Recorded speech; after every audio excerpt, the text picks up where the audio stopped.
સલમાન ખાનને મળેલી ધમકી હોય કે પછી પુષ્પા રાજની ધરપકડ, વર્ષ 2024માં ફિલ્મી જગત સતત વિવાદોથી ઘેરાયેલું રહ્યું.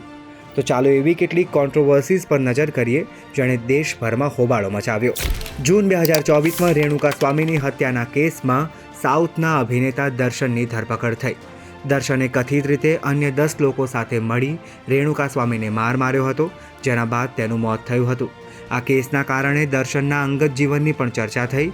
અભિનેતા સામે પત્ની વિજયાલક્ષ્મીએ પણ ઘરેલું હિંસાનો આરોપ મૂક્યો હોવાનું સામે આવ્યું. આ વર્ષે સલમાન અને શાહરૂખની સુરક્ષા પણ ચર્ચામાં રહી.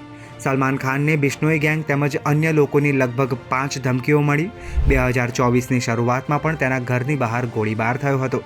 આ સિવાય નવેમ્બરમાં શાહરૂખ ખાનને પણ ખંડણી માંગતી ધમકી મળી, જ્યાં બાદમાં એક શંકાસ્પદ વ્યક્તિની ધરપકડ કરાઈ.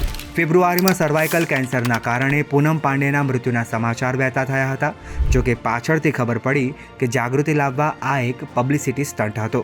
જોકે આના લીધે પૂનમને ઓનલાઈન ટ્રોલિંગનો સામનો કરવો પડ્યો.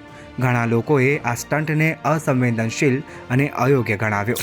જૂન 2024માં મંડીથી લોકસભાની ચૂંટણી જીત્યા બાદ જ્યારે અભિનેત્રી કંગના રનૌત નવી દિલ્હી જઈ રહી હતી, ત્યારે તેને ચંદીગઢ એરપોર્ટ પર CISFની મહિલા જવાને થપ્પડ માર્યો. આ ઘટના ઘણા દિવસો સુધી લાઇમલાઇટમાં રહી. બાદમાં મહિલા જવાન કુલવિંદર કૌર સામે FIR પણ નોંધવામાં આવી. આ મુદ્દો વર્ષ 2024માં સૌથી વધુ ચર્ચામાં રહ્યો. હૈદરાબાદના સંધ્યા થિયેટરમાં પુષ્પા ફિલ્મના પ્રીમિયરમાં મચેલી ભાગદોડમાં એક મહિલાનું મોત થઈ ગયું, જ્યાં મહિલાના પરિવારે ફરિયાદ નોંધાવતા અભિનેતા અલ્લુ અર્જુનની ધરપકડ થઈ હતી. જોકે તેલંગાણા હાઈકોર્ટે અભિનેતાને વચગાળાના જામીન આપતા 1 રાત જેલમાં વિતાવ્યા બાદ તેને મુક્ત કરાયો હતો. આ મુદ્દાને તેલંગાણાની વિધાનસભામાં પણ ઉછાળવામાં આવતા તેને રાજકીય વેગ મળ્યો હતો.